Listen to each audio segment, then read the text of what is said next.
La citoyenneté est un des fondements de la définition de la communauté politique en France et elle a été fortement marquée par les thématiques de l'immigration durant ces dernières années. On a l'habitude de séparer, à la différence d'ailleurs de nos de nos voisins européens qui ont tendance à définir la nationalité par citizenship. En France, on dissocie plutôt la citoyenneté de la nationalité puisqu'on met l'accent, pour ce qui est de la citoyenneté, sur les valeurs philosophiques révolutionnaires de 1789. Et c'est vrai que la citoyenneté à la française a été définie essentiellement par la Déclaration des droits de l'homme et du citoyen de 1789. À l'époque, la question de savoir si tel ou tel était national ou étranger n'était pas centrale. La plupart des gens ne traversaient pas les frontières, n'avaient pas besoin de passeport. Et donc, en revanche, la question de la citoyenneté était tout à fait au centre des préoccupations des révolutionnaires. Et donc, on pouvait être citoyen sans être national. Un certain nombre de participants connus à la Révolution française, comme Thomas Paine, anglais, et Anacharsis von Klotz, un Allemand, qui ont participé aux travaux de la Constituante, ont été élevés à la qualité de citoyens, comme on le disait à l'époque, en raison de leur partage des valeurs civiques qui étaient celles des Lumières et de la Révolution française.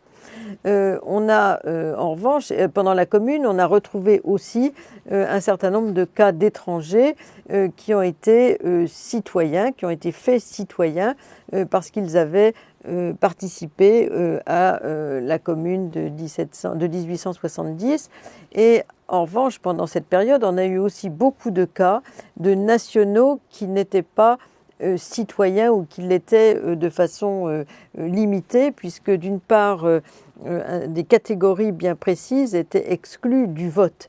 Et au cours du XIXe siècle, progressivement, le contenu de la citoyenneté a été moins mis, comme c'était le cas sous la Révolution française, dans la participation que dans l'exercice du vote, surtout à partir du vote donc du suffrage universel masculin de 1848. Donc étaient exclus de la pleine citoyenneté, si j'ose dire, d'une part les femmes, qui n'ont eu le droit de vote qu'en 1946, les mineurs entre 18 et 21 ans, puisque aujourd'hui les mineurs ont le droit de vote à partir de l'âge de 18 ans, depuis 1974, les malades mentaux, ceux qui avaient eu des condamnations pénales assorties de déchéance des droits civiques, et également une partie des populations des colonies. Il ne faut pas oublier que l'égalité des droits en la matière en Algérie, qui était un département français, a été acquise seulement en 1947. Il y avait un deuxième collège pour les populations de culture musulmane sur ce territoire, et d'autres ressortissants des colonies n'avaient pas la possibilité de devenir citoyens, sans parler même de l'esclavage jusqu'en 1848. Donc on pouvait être national sans être citoyen, on pouvait être citoyen sans être national, mais la collusion, si j'ose dire, entre citoyenneté et nationalité, c'est néanmoins faite avec la Troisième République parce que on considérait que les deux étaient indissociables. Et quand on a eu d'autres débats à propos du droit de vote des étrangers, les constitutionnalistes en France considéraient qu'il était impossible, impensable de dissocier la citoyenneté de la nationalité. Ça a été fait pourtant, puisque d'une part, un certain nombre de pays européens, dès le milieu des années 70, comme la Grèce, comme la Suède en 75, comme les Pays-Bas en 85, le Danemark en 81, ont donné le droit de vote et l'éligibilité locale aux citoyens, donc dissociant ainsi la citoyenneté de la nationalité pour la vie locale, et d'autre part parce que le traité de Maastricht de 1992, qui définit en son article 8 la citoyenneté européenne, précisément, donne le droit de vote et l'éligibilité locale aux Européens de l'Union européenne qui vivent dans un autre pays que celui dont ils ont la nationalité. Donc ça, c'est un élément très important de cette nouvelle définition, et comme on le voit, c'est l'immigration qui a apporté cette transformation. Autre transformation, le contenu même de la citoyenneté. De nombreuses revendications civiques des années 70-80 portent sur la lutte contre les discriminations, à tel point que le Forum des migrants qui était à Bruxelles a proposé ce qui est devenu une directive européenne en 2000 de lutte contre les discriminations, qui a donc valeur obligatoire en termes de loi dans tous les pays de l'Union européenne. Et ceux qui nous ont précédés sur ce terrain, ce sont les Britanniques qui, dès 1976, avaient créé la Commission for Racial Equality et qui s'intéressaient particulièrement à la mise en œuvre des droits. Il ne s'agit pas seulement, comme on le fait en France, d'énoncer les droits, mais de surveiller la façon dont ils sont mis en œuvre. Et la difficulté sur le terrain de la discrimination, c'est précisément la mise en œuvre d'un certain nombre de principes qui sont édictés. Donc, lutte contre les discriminations, mais aussi diversité.